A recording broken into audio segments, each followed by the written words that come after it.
Hello, everyone. Welcome back to the Life First Podcast. I'm Andrew, and we're going over my quarterly, I don't know, whatever new set comes out, most controversial video that I always put out, the tier list video. Um, so, here's the thing. Last set, I was wrong about a couple things. That's, it happens. The things grow, things change a bit. I don't think I was wrong about everything. It was a pretty good tier list overall. But I will admit that there was one major oversight and then one minor oversight that I looked at, and I want to clarify before we move forward. That being said, just remember, guys, this is a meta tier list. This is just from one of the guys who has placed second in the last GP and has a pretty good finger on the pulse for the meta. It does not mean that like any of these decks are bad by any stretch, or you can't make a cool deck based around them, or even win a couple things of your locals. It's just to say, as a power level type of thing, this is something that you might want to keep in consideration, especially if you're building your own deck, that these are the types of decks that you're going to be playing against. Or expected to see, and you might need to think about how to win against them in order to optimize your decks. All right, with that out of the way, let's talk about some of these corrections. So the first one here is I didn't put Mayu in here. That's my fault. I seem to call them Mayu. Mugen. It's my fault. It's untiered. It's just going there. The next one is that, and this one was a slight oversight, I think. I think it was like around here or something, where I put the Black Tama, the Dark Tama here. That was a mistake. Dark Tama was slightly better than what I gave it credit for. I would have popped it actually up to here in B tier to say that it's pretty good. I think it was really enter hungry, and I still stand by that statement. Inevitably, kind of got a little worse than stuff like Hanyo because of that. Now, that being said, there was one major oversight that I said, which was Miko Miko. I did say in the last video that Miko Miko in the last set could have either been here, top of B tier or bottom of A tier. I was having a lot of not success with Miko Miko at the time. I was trying to figure out how to make her work. I was using a lot of like double blue before that. Me and my testing team, when we got the GP announced, really like kind of started looking at a lot of things critically. And we stumbled on a Miko Miko list for set 12, but kind of by accident. We kind of figured out the perfect formula, which, to be clear, was Death Deem Diva to enter burn the opponent, as well as Ancient Echo to open up a lane on turn 2, and more importantly, draw a bunch of cards, which is something that we needed to do with Miko. Once we unlocked that was the right move, we didn't lose to Miko again. Like literally, we had this unbeatable Miko streak between the 4 of us, and there was like we played the entirety of the next 2 months playing Miko and didn't lose a single game. So I'm pretty sure Miko was actually S tier during that time, which is huge mistake on my part. But I kind of knew it was like somewhere mid A tier, and then I got frustrated with it and I put it like at bottom of A tier. So my mistake. Once you stumbled on the right thing, yeah, it was definitely S tier during that time. It's not S tier anymore. But yeah, we can move on to the next one. We're in set 13. The GP has happened. That helped us figure out a lot of meta. I did a lot of testing with my own burst diff team, and we came up to a lot of conclusions. I think the meta is pretty solidified. I can't imagine it quite changing at all, or suddenly someone finding a pretty rapidly big thing that we didn't find before. A lot of the things that our team thought would be good, we ended up seeing in the GP as well. Even the more rogue decks that showed up, we were like, yep, we kind of thought about that being an option. So I'm going to update what we have here. This is the first time, instead of pulling it from the bottom, I'm going to actually just shift things around.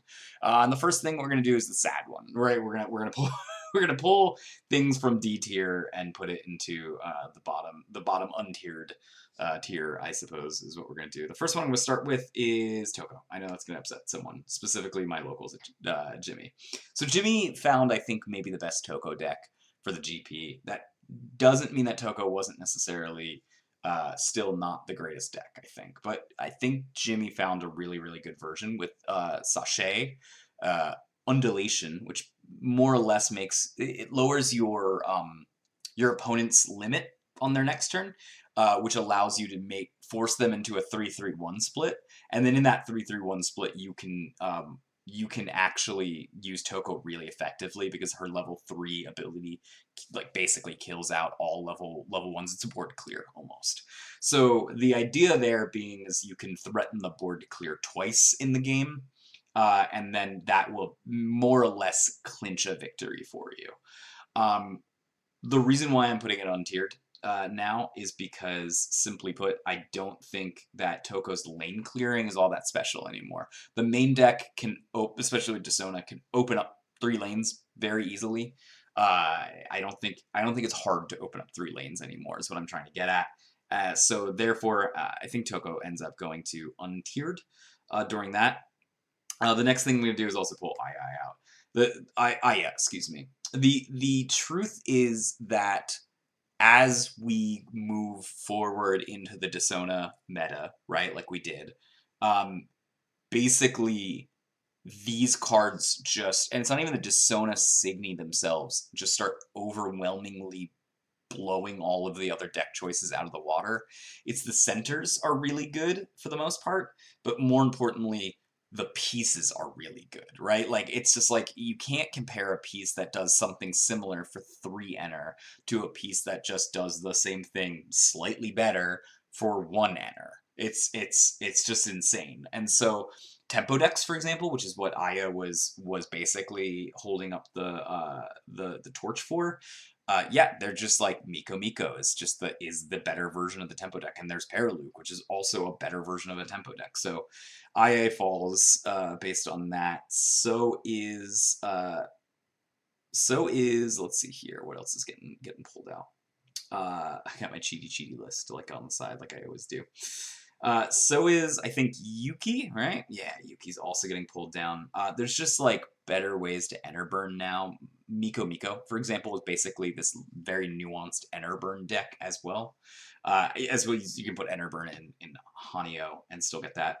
The Oodles sort of tactic that I was using with Nova is just outclassed pretty much by everything now. There was a Mito, I think there was a Mito Oodles list that was running around Komi Cup that got 2nd place. I think that is also a pretty cool version, right? To basically ensure that you get that kind of thing. If I was to put that anywhere and I was going to upgrade it based on that alone, I would probably upgrade it to over here to D tier. And then II also going away. II was a green aggro deck that was particularly good at beating up the opponent very quickly, like sort of in this like combo-esque like win button. That being said, Mel exists now. Midorico I don't think is necessarily a green aggro deck, but with Mel existing and almost everything having access to something similar to Wawolf, yeah, I don't think it does anything particularly new that makes it special. However, Lion, still gonna keep it in D tier. This is the longest drag that any deck has ever gotten. I think it is X on here still? Yeah, X is on here. Did I untier X? Maybe. I don't see it on here. Yeah, I did. No. X will be dragged down to D tier as well. So here are our last 2 teams. They're holding the bastion of being teams. I still think X has a little bit to show for itself. The assassin still is good. The filtering that you can get with the souls is still fine. The double black is not nearly as good as it used to be, but the team piece itself is still relatively good. And then Card Jockey also still is unique in the fact that it can do that multiple Elrig swings. Its shtick kind of got killed a little bit by Mayu coming up here. But we'll talk about that later. Mayu feels like it is a multiple Elrig swing combo-esque deck. and it's finally something's encroaching on the lion pipeline. But I will say this: there's still a distinct lack of guard recursion in the format, which also is basically one of the reasons why lion is still not a terrible choice. Is it the best choice? I don't think so, but it is still not the worst choice that you can make, I think. I'm gonna drag Milaloon also down to D tier. So Milaloon is a spells deck. It's a hyper tempo deck. It can discard the opponent out, right? That's its three sort of claims to fames. Pierre-Luc, the new Desona center, does pretty much all of those things while being more robust. So we're pulling the Pierre-Luc down accordingly to it. D tier is never in, by the way, any specific order in my head, and C tier is often not in the greatest order either. But I'm just letting you guys know that that is the thing. Moving right along, I'm also gonna pull down for D tier. I'm gonna pull down Ange. Where are you, Ange? There we go. Or not Ange, excuse me. Umir. Gonna pull down Umir. So Umir just didn't age well. As simple as that. Right? GP2, I think it was an okay choice because there was so much control running rampant at the top tables that if you got into the top tables, Ange could then do a pretty good job at winning. But Ange has really gotten nothing from these last couple sets. Sorry, Ange. I keep saying Ange. It's definitely Umir. We're talking about Umir. Ange is doing fine, everyone. Spoilers, Ange is doing fine. No, Umir. Umir is this Death and Taxes type of deck. Has been good potentially against mid-range and some controls, but not really great against hyper aggro. Not only that, it hasn't gotten any tools from the Desona, and the Desona has introduced new hyper aggros and new aggros. I don't think that Umir makes it anymore. I'm not pulling it into untiered yet, but it is close. It is very much on the bubble. And so those are my D tier pull downs. There's going to be a fair amount getting pulled down to C tier, even from these higher tiers up here. The first one we're just going to grab is this Madoka deck. So Madoka has fallen a little bit out of favor. The truth is that pretty much all control decks in Wixoss are just not in a good position in this meta right now.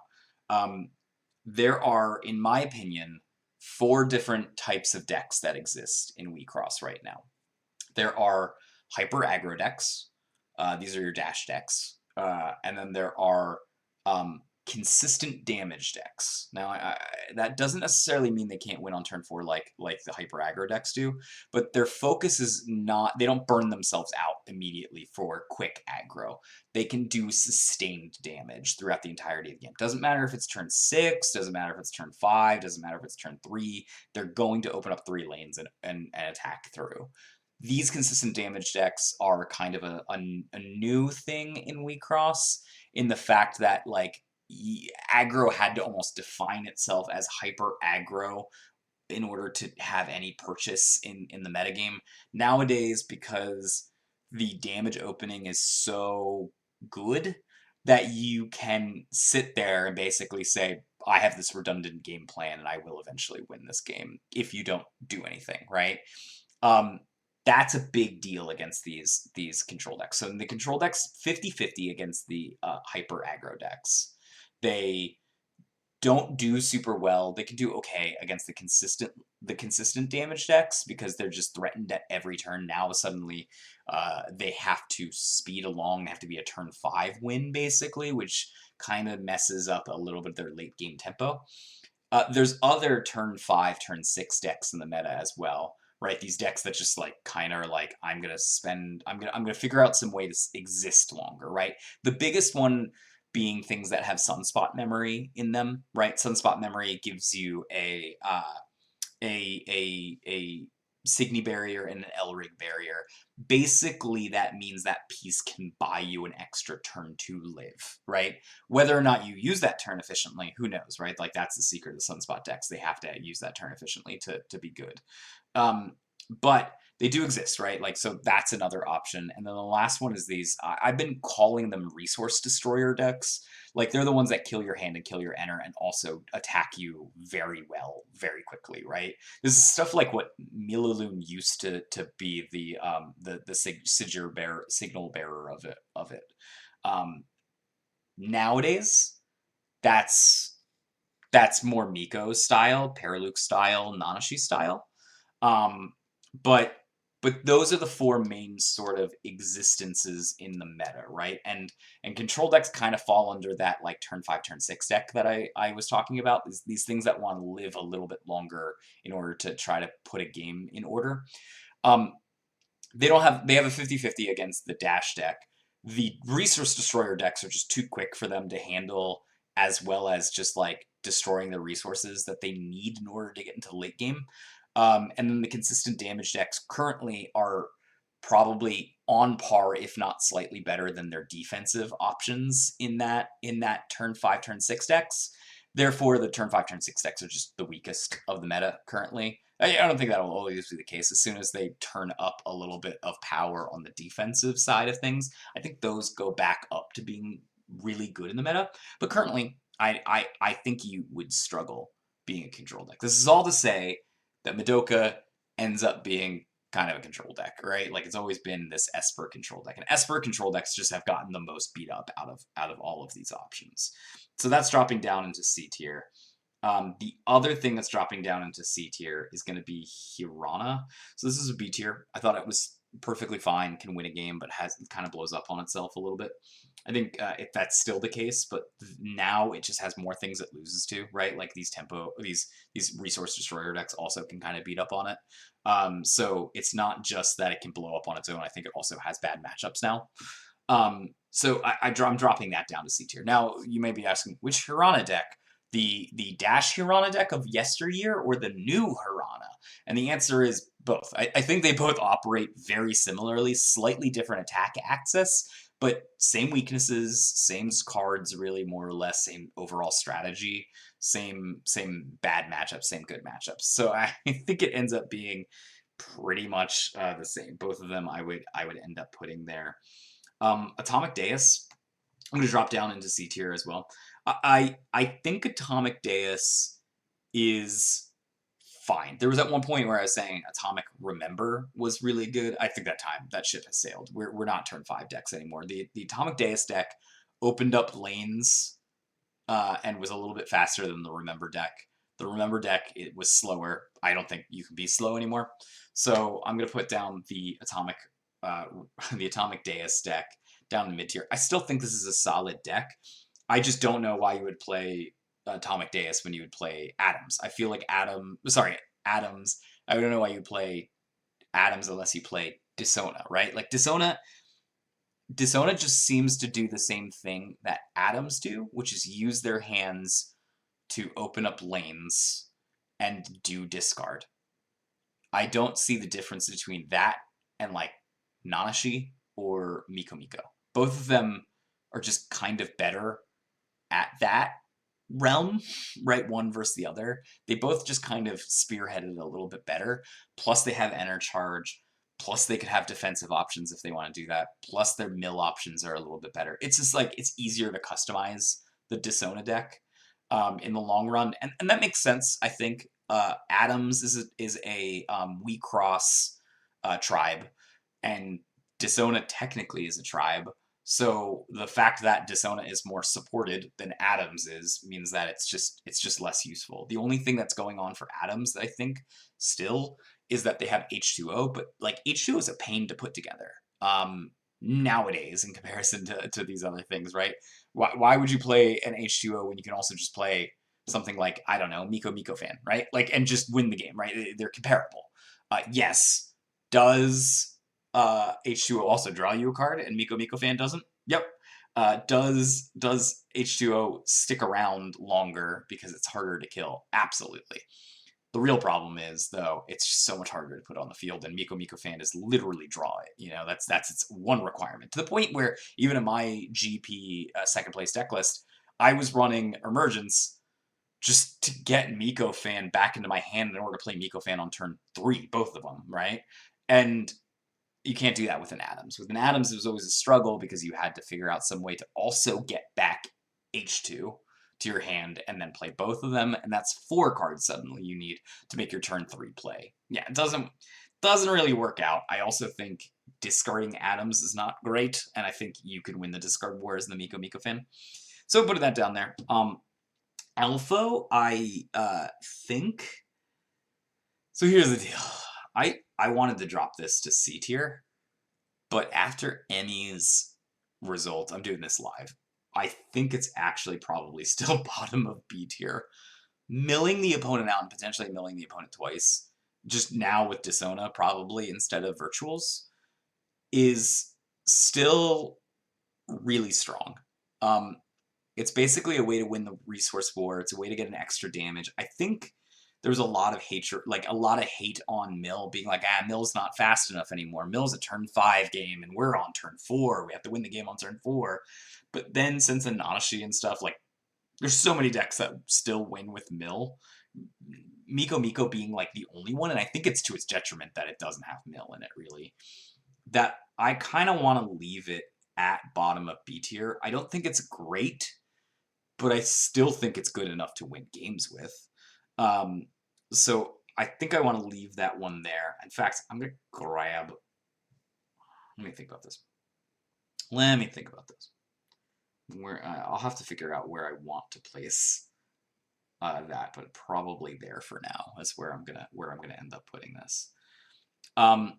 Okay, so then there was this old Pyrrluke deck, which was I think Alos Pyrrluke is what we were saying it was. And it was like just basically a blue-black bruiser mid-range type of thing. Get it? Blue-black, black and blue. That's gone. I think I would untier that if I was going to do something. Spoilers, Pyrrluke is on the list with its new Dishonor, so that's not going to stay in F tier for a while, but I'm going to park it there because the old one was there. I don't think we need that there anymore. And then the last thing for C tiers, I'm going to leave Yuki here. I think Yuki is a good deck, right? I don't think it's a great deck. I think it's probably one of the better turn 5 decks that you can play. As long as you make sure there's a clock on it, right? And you're clocking your opponent and counter, like kind of pushing down on the acceleration button a bit. The thing is, it's still kind of weak to just not having really great cards in hand, so I'm not surprised that it's still here. So I think the Dishonor Yuki deck probably just stays in C tier. There's a new deck that I think does everything that Yuki wants to do better, and we'll get to it. Now we'll move on to B tier. Okay, so B tier. I think that as far as B tier goes, let's start at the top and work our way down. I think Mayu comes in here. I'm going to pull Mayu up, right? This is Mayu's debut.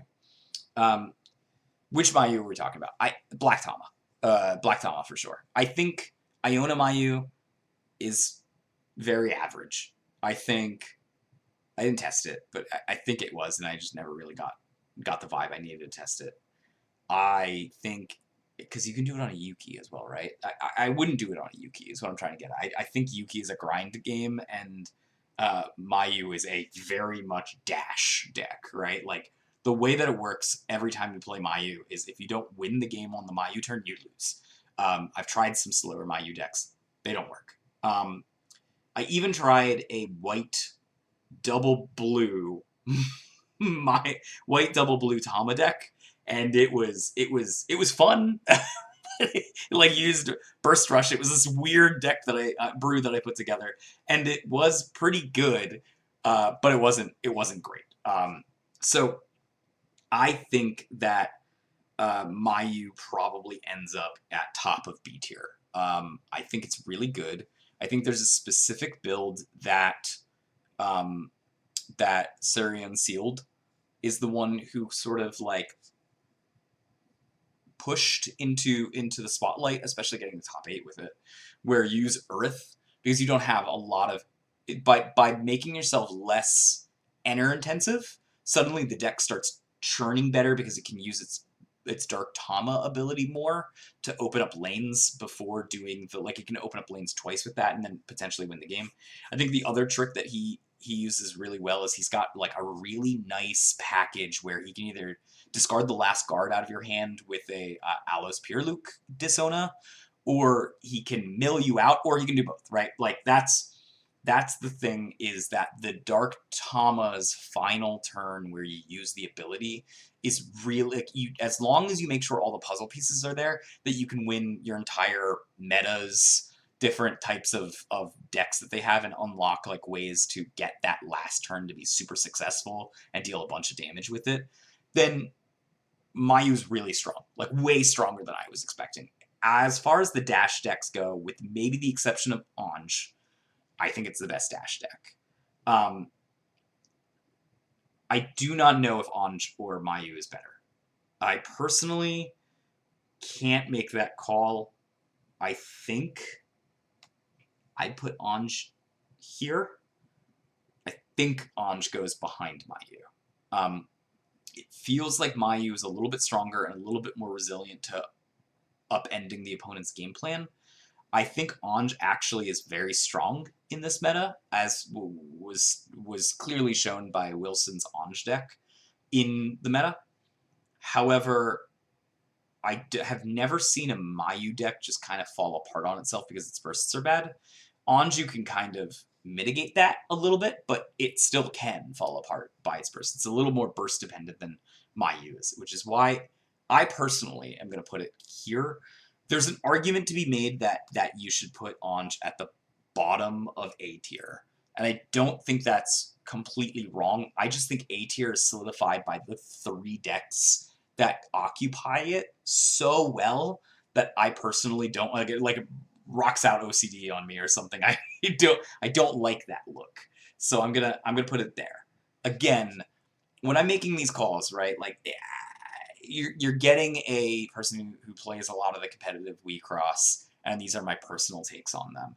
They're not always 100%, right? The difference between an A tier and a B tier is like 5%, right? Like, I'm trying to make Olympic second splits here with this list, right? If I was trying to make it way more broad term, we'd have like a pretty big A tier, pretty big B tier, pretty big C tier, and then almost like nothing in the D and F tier, because like I'm trying to make these like really big broad strokes about decks, but I'm not. I'm trying to give you guys a little bit more of a cleaner look at the top tables of what I think would be at the top tables of a GP. Again, not to say that any of these decks can't perform, I just think that's my opinion on it, so that's what I'm trying to go at. Hanyo, I think, drops down as well. Hanyo, I personally would drop down to B tier at this point. I liked Hanyo a lot in set 12 and less in set 13. And it's not that Hanyo is bad. In fact, I still think it's quite good. I just think there's so many other things that jumped to A tier that it like kind of dethroned it. I also think that Hanyo, and this is my hot take, I think Hanyo is better as a almost aggro to mid-range deck than it is a dash deck. A lot of people want Hanyo to be a turn 3, turn 4 deck. I think it's kind of worse at that. I actually think it's best at its turn 4 to turn 6. The ability to almost always have consistent lane opening with its assassin, or if you can open up a lane, you're playing Dishona, you should usually be able to, and then give that thing double crush, especially after assist grows have already been used up, is kind of insane as a deck. I think it suffers a little bit because while it's very good at being the consistent damage deck that will eventually end the game, I don't think the consistent damage decks are necessarily top tier right now. But should we get to a meta where the games are kind of going on longer, it's the same case with Tama, by the way, the white Tama. I think if the games go longer like that, at that point, I'm more comfortable pulling it up. And I actually think Hanyo is one of those decks that does not get worse as time goes on. Like, I think it stays relevant with the meta in the next couple sets as well. Who knows when arts get around, because that's like a soft refresh on everything. So But until then, I think Hanyo is still very good. Um, Moving right along, I think that Hanyo is there. Then I'm going to put Dark Tama here. Boom. Right, Dark Tama here, right? Now you might be going, Andrew, why are you putting Dark Tama there? You just talked about Dark Tama with the Mayu. I'm classifying these as different decks. I gotta make this split somewhere here, right? The this deck here, the Mayu deck, is a dash deck, and it is trying to win the game very fast. The Dark Tama deck, also ironically pioneered, I think, by Syrian Sealed, because he just really wanted Dark Tama to be very good, is more of a mid-range deck. Turn 5 deck even, right? And he was using Sunspot Memory, and I think this is one of the better Sunspot Memories, with the issue being it's very enter hungry at that point, but I mean, that's kind of the MO of mid-range decks. They want to go to middle turns, so therefore they want more resources than the average deck does. As such, I think that deck is actually quite strong. I think it can deny a lot of these aggro-intensive decks. In fact, it's kind of hard for some of these like Resource Destroyer decks. Yes, the Resource Destroyer decks, the ones that hurt enter, have a good time, but like the Nanashi decks actually struggle with it a bit because they're so resilient to discard. And then Nanashi is giving them enter, so they end up being this deck where they actually can go toe-to-toe with it, which I think is pretty cool. Following that, there's the Mel deck. So the Mel deck that we've been doing here at the Life Burst podcast has kind of evolved into this toolbox deck. So it's still consistent damage, but it differentiates itself from Hanyo at this point from being, instead of just basically saying the damage defines the deck, it's more like it has a lot of good bursts that make defensive utility plays really good, and it can play from its toolboxes, its toolbox being its enter or its trash, very well, right? It really got a boon in Instigate, being one of the main pieces that it can run. And I think that deck is clunky, but powerful, if that makes any sense. I think, for example, Hanyo kind of does the same job, but is a little less clunky and a little less toolboxy, so it ends up being a little bit more consistent. I think there are games where just Mel runs away with because it has the right toolbox and it put the right things in its toolbox and it wins the game. So I think Mel is very strong in that fact. I probably would put Alpha over Mel, and that's where I put that there. And from there, I'm gonna also drop Remember down behind here. It's really Esper decks have fallen in the meta. They're just not nearly as good as they used to be. The other one that I'm going to pull down also here, probably behind Remember. Also to clarify, Remember, my versions of Remembers has turned into a 4-color deck where you're using reds lane opening, blues discard, whites hand advantage, and blacks just like general trash and filtering fixing and mill. So it ends up being this good stuff deck. It's less of a controlled deck, more of a mid-range deck now. It's still good. It's still consistent. It's just it needs about an extra turn to win that it doesn't get in this meta. So Tama is an interesting one. Tama's gotten worse, and that's because of 2 real reasons. Yes, the meta has sped up, and I don't think that's been great for Tama. The other thing is Mill is harder to accomplish now as an Esper deck, and that's sort of how Tama was pulling it off last time.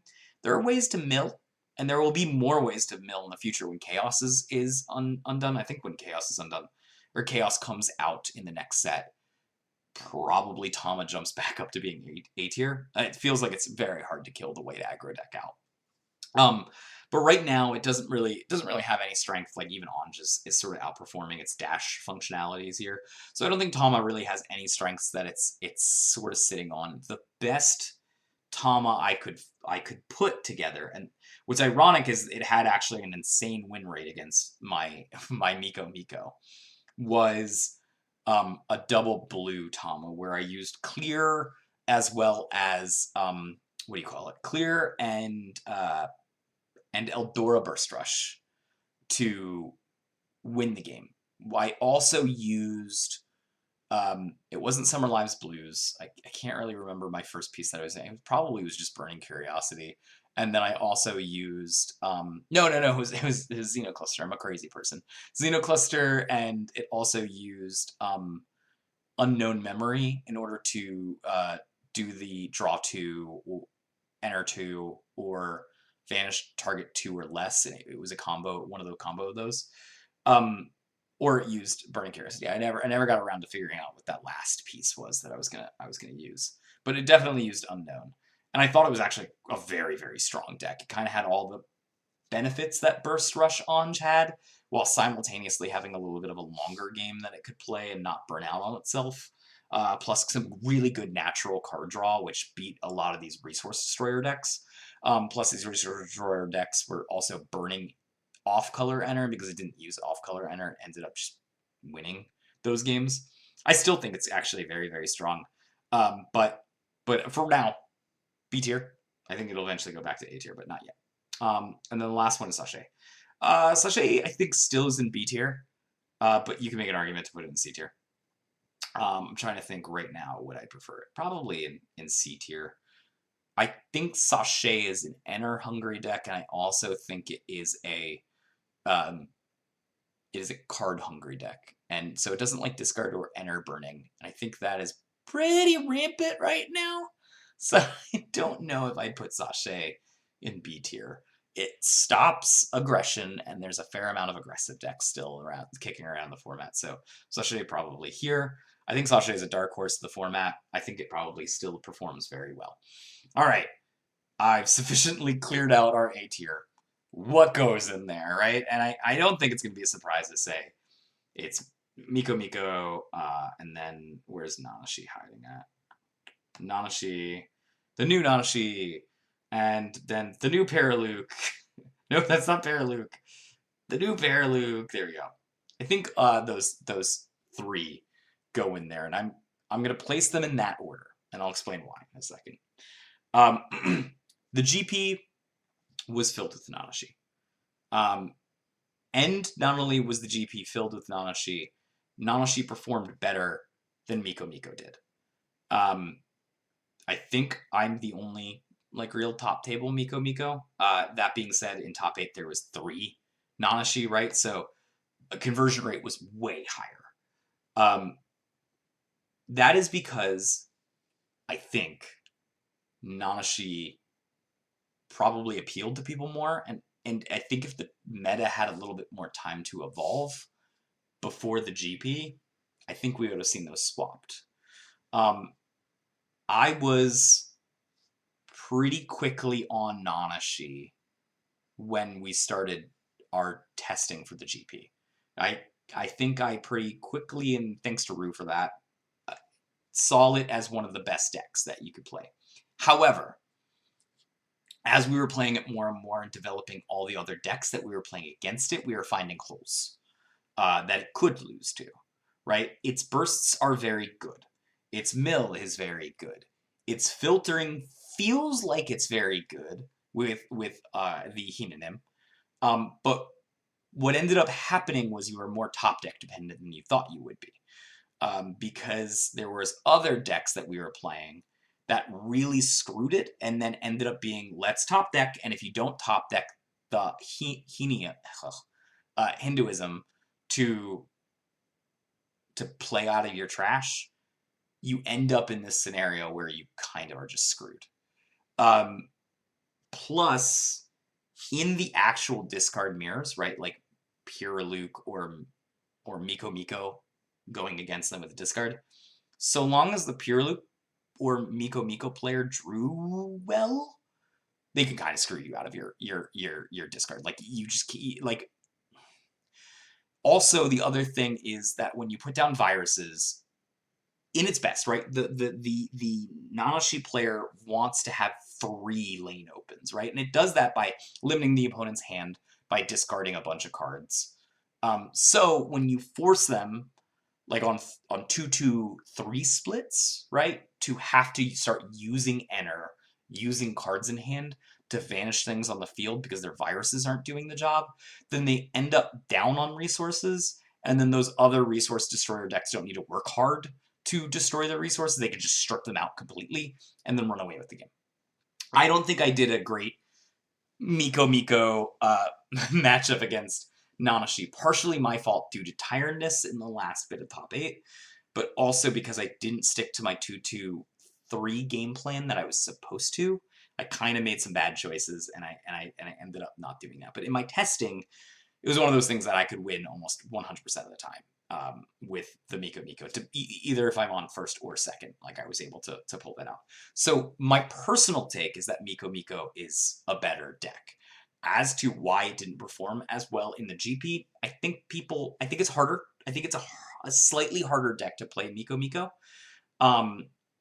And it's kind of still on rails when you're choosing what lanes to go with on it. Like, am I the aggro? Am I a tempo deck? Or am I some kind of weird control deck? It can do all of those features, but you kind of need immediately to know. Miko, I think you need to know those modes that you're playing against the person. I think Nanashi has basically one mode it plays, and it's either goes up on the card discard, or it tries to preserve its hand. It goes down on the card discard. So I think it's a slightly easier deck to play and win with specifically as well. This is all to sort of like counter over here with Paraluk. I think Paraluk is an insanely powerful deck if you make every single correct play. It's also a deck where if you make one wrong play, your entire game can get punished for that. If you were omnipotent, right, and you were able to just know everything in the opponent's deck, and then also never get tired, and also always make the right decision because of that, I actually think Paraluk is probably the best deck. Because it has too many fail points, though, in my opinion, I would pull it down here. I was on Paraluk until like a month before the GP, 3 weeks before the GP. I think luckily Miko, which was the deck that I was on prior to that, and then I swapped over to Paraluk, and before I swapped back, I think they're similar enough in playstyle that there wasn't any real issue in me doing that. It didn't cost me any games by doing that, which I kind of cost me in GP2 by swapping over from Anj to Remember.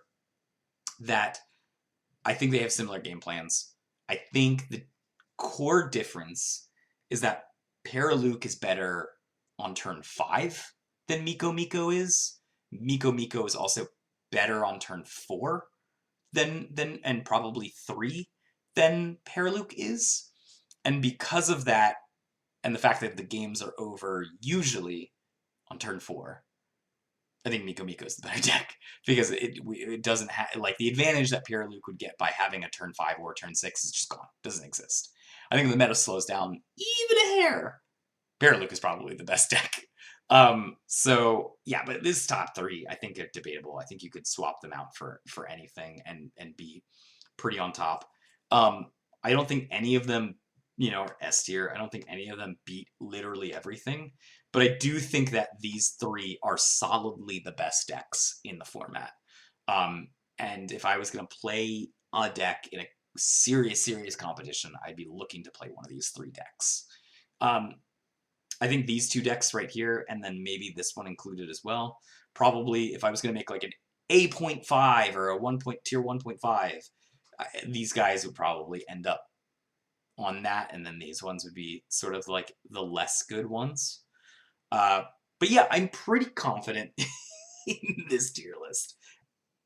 Oh, and before we go, this is editing Andrew kicking in here one more last time. I actually almost missed something, and it would have been a kind of huge travesty if I forgot about it. So I'm inserting it here before I do the ending, and that is Midorico. Midorico is a good deck. This is my bad for totally missing it. But yeah, it's on here. Let me just pull up where I'm placing it. Yeah, pretty high up. I'm grabbing Midorico and I'm putting it right here. Over here in just below Hanyo. Arguably it could be here too, in front of Hanyo, but I'm going to put it right here below Hanyo. Midorico is a good deck. It's kind of a dark horse deck. I don't think people have really figured it out. Maybe it's the one unsolved thing in this meta so far. Midoriko feels like a better remember, which is kind of a strange thing to say. But Desona Midoriko gets to use Desona cards and Desona pieces, right? So it ends up being pretty good already on that front. Green is already something naturally you're wanting to use more than white right now in a deck. So this is the first time green's actually really pretty good.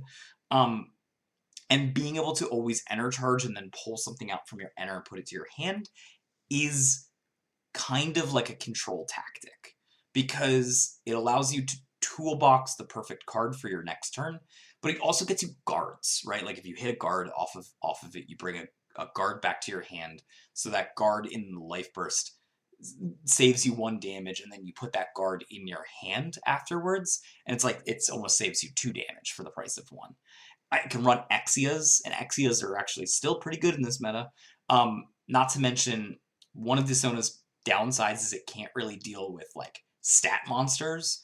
So a lot of the time, what you end up doing is you can put like your Firecracker 2000 in the center lane, make it a 7k, and then suddenly you have this 12k, 12k, 7k field that is really hard for your opponent to vanish or, virus on. And the turns that you put down an Exia, right, like with your Firecracker, let's say, then you end up with a 22, and a 10 plus 17k Firecracker. Like, those fields are nuts, right? And they distinctly buy you a turn. And then that ends up being enough to be the turn 5 deck, right? You don't need to run Sunspot Memory, right?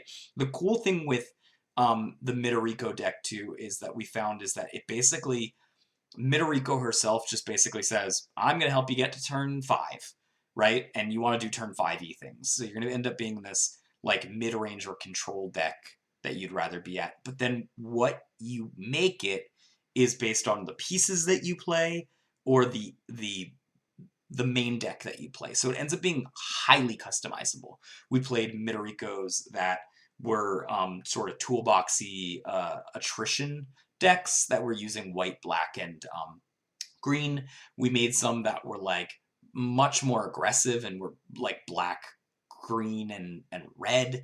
And then I personally liked running these black, blue, and green decks that like discarded my opponent's down. Basically played like a Miko, but a Miko that just had less powerful early turns and just really powerful staying power. And I think Midoriko, this is me getting off my soapbox finally, I think Midoriko is a really great deck. And I think if there's a deck that anyone should be trying to push forward in the meta right now and figure out really how to break it, it's the Midoriko deck. I think if you wanted to play control right now in this format, you should be playing Midoriko. That's it.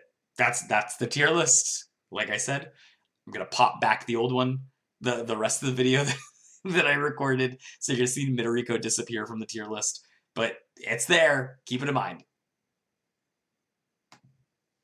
I think this is realistically the best you're gonna see these decks be. What comes next in the meta? All right, well, so set 14 comes out. When set 14 comes out, I have taken a look at it preliminarily to start trying to ramp up some videos for you guys in the future. I think when set 14 comes out, I think that the L-rigs themselves are pretty good, flexible, and usually are turn 5 decks, which doesn't necessarily, there's no great defense happening, so I don't think that solves the Desona problem. Is the Desona is wrecking turn 5 decks, turn 5, turn 6 decks, so I don't think we're going to see those L-rigs be all that great when that set releases. Following sets, when the meta potentially slows down a little bit, I think those L-rigs become better. But the things that I will say are very impactful, I think, in the next set are the pieces. Because finally we have a reason to not necessarily run Desona.